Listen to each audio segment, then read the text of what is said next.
मैं तरक्की कर रहा हूँ लेकिन मेरे आसपास वाले खुश भी हैं कि नहीं। कुछ लोग किसी न किसी वजह से समहाउ तरक्की तो कर जाते हैं मगर इतने लोगों को तोड़ चुके होते हैं, किसी की टांग तोड़ी, किसी का पैर तोड़ा, किसी के कंधे पे पैर रखा, किसी को बाहर निकाला और आप पहुंच गए ऊपर। तो ये पायदार तरक्की नहीं है। सारे लोग आपसे नाराज हैं और अल्लाह ना करे जब आप फिर नीचे आए तो कोई हाथ पकड़ने वाला भी नहीं होगा। तरक्की ये है कि आप हाथ पकड़ के आगे बढ़ रहे हैं और आप किसी स्टेज पर पहुंचे तो आप ये देखें कि आपके साथ 4 लोग और भी तरक्की किया कि नहीं। यानी मेरे साथ जिन्होंने काम शुरू किया था वो भी ऊपर गए कि नहीं। यानी मेरे अगर 10 ग्रेड बढ़े तो उनके 5 बढ़े कि नहीं। और मुझे लग रहा है मैं अकेला 10वें में पहुंच गया, नीचे वाले साथी सारे सब छोड़ गए। तो दिस इज नॉट तरक्की, ये आपको बर्बाद कर देगी और फिर आप किसी और मैदान में तरक्की नहीं कर सकेंगे। हमने तो अमीर अहले सुन्नत से, दावत इस्लामी से यही सीखा अपने बड़ों से कि आप दूसरों को आगे बढ़ाएं, आपको आगे बढ़ने से कोई नहीं रोक सकता। और यही फार्मूला अगर कंपनीज में हो जाए, यही फार्मूला फैमिली में हो जाए, वालिद बाज़ औक़ात बच्चों को इनकरेज नहीं कर रहे होते, भाई भाई को इनकरेज नहीं कर रहा होता, वो चाह रहा होता है मैं ही तरक्की कर जाऊं, वो तरक्की नहीं होती है। जब पूरी फैमिली ग्रो करती है ना तो आप देखिए सब खुशहाल हो जाते हैं और सबको बरकतें मिलती हैं। मैंने तो यहाँ तक देखा असद भाई, और अल्हम्दुलिल्लाह हमारा भी अंदाज़ है बिजनेस में, हमने अपने वालिद साहब से सीखा था कि अपने एम्प्लॉयज़ को भी तरक्की दो। अच्छा, यानी अपने एम्प्लॉयज़ की तरक्की में, उनकी सैलरी में, उनकी कमाई में तकलीफ नहीं होनी चाहिए। अगर वो किसी जगह पर कोई अच्छा कर रहा है, अगर मिसाल के तौर पे कोई हमारे पास जॉब कर रहा है और उसको अच्छी ऑफर आ गई, उसको जाने दें। वो चाहता है मैं अपना बिजनेस करूं, उसको थोड़ा और सपोर्ट खुशी से जाने दें। उसको वो ना कहें कि हम तुम कैसे जा रहे हो। अच्छा, फिर अगर पॉसिबल है तो अपनी कंपनी में अपने कुछ अच्छे एम्प्लॉयज़ को पार्टनर बना लें।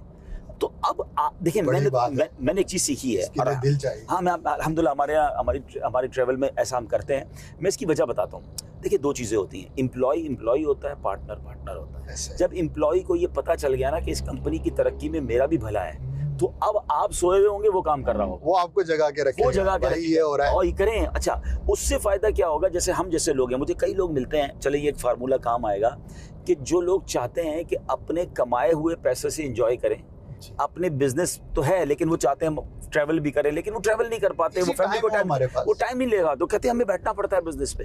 तो उसकी वजह ये होती है कि उनको बाज़ लोगों को अपने एम्प्लॉयज़ पे भरोसा नहीं होता।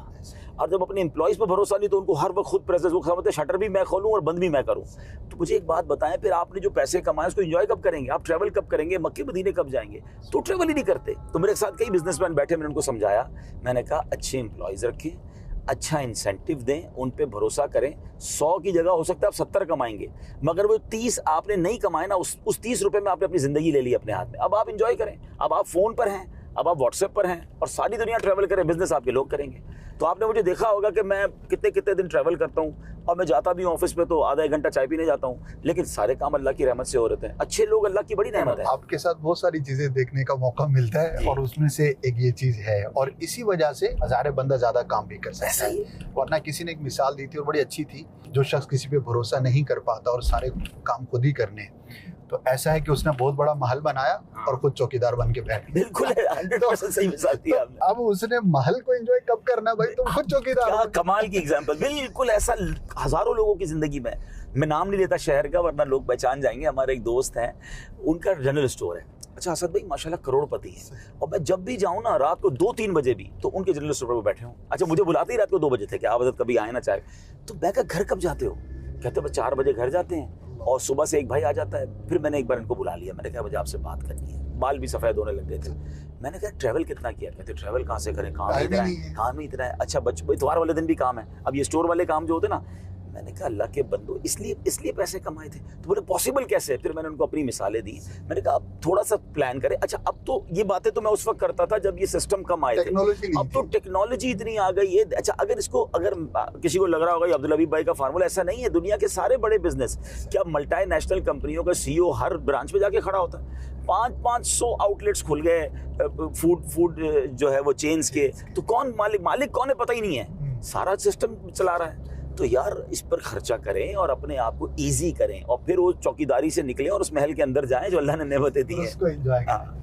पंजाबी में एक जुमला है, कम करयाना ना किते आना ना किते जाना। यानी किराने की अगर आपने दुकान बना ली है तो ना कहीं आना ना जाना। आप किराने की दुकान भी सिस्टम बेस की जा सकती है, हम उसको डिस्करेज नहीं करते, वो जरूरी है भाई, वो बंद कर देंगे तो हमारे लिए मुश्किल होगा, लेकिन अच्छे अफराद तलाश कर लिए जाए, किसी को उसी का पार्टनर बना दिया जाए। अच्छा, इसमें 2 फायदे हैं। सिर्फ एंजॉय करने के लिए नहीं होता। अगर आप बिजनेस एनहांस करना चाहते हैं, एक मल्टीटास्किंग वाली बात आ गई, आप चाहते हैं कि आपके 3 कारोबार हो जाएं, आप चाहते हैं कि आप 3 काम, दीनी काम कर लें या दुनियावी काम कर लें, तो उसके लिए अपनी प्रेजेंस कम और टेक्नोलॉजी और सिस्टम और भरोसा ज्यादा रखना पड़ेगा।